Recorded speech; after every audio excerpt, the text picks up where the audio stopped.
friends. I am having so much fun with ChatGPT, which was just released by OpenAI back in November. And it's just a little chat bot you talk to and it writes for you. It gives you answers. It gives you feedback. To me, it's like a second brain. So if you have not used it yet, or even if you've already dabbled in it, I want to tell you 3 things you can try today that I think will be really fun and helpful. First, type into the chat and tell it who you are, what you do, and who you help. And then ask it to write a sarcastic, snarky email to someone named Tom about the consequences of not using your services.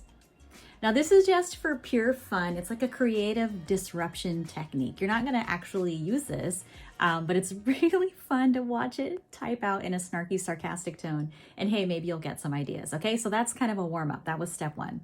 Step 2 is now it knows your audience, but tell it anything else you know about your audience, a little bit more about them. Let's say you're an attorney who does estate planning and you want to target physicians. Type in any quick things that you know that about the physicians and what they want, what their life is like. And then ask the chat to tell you what are the pain points and problems my audience is facing.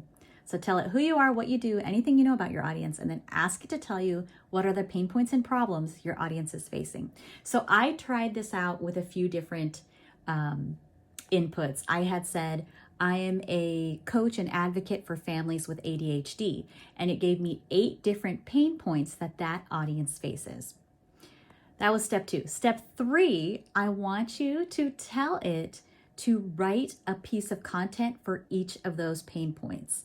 You may even have to pick out the pain point and say, okay, for the family with ADHD, one of their big pain points is the child feeling isolation. Write a piece of content that addresses this and how my solution can help with that pain point.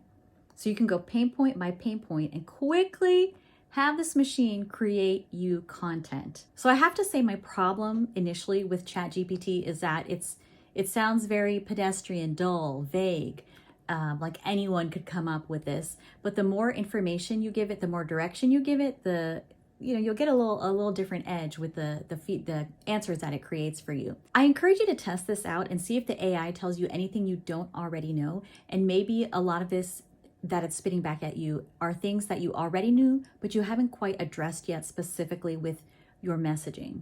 Having this tool is like having somebody next to you and being able to say, hey, what do you think about this? And just to get a different spin on things. Instead of spending 30 minutes, an hour on a first draft that's ugly, let AI create your ugly first draft and then you spruce it up from there in a way that no one else could.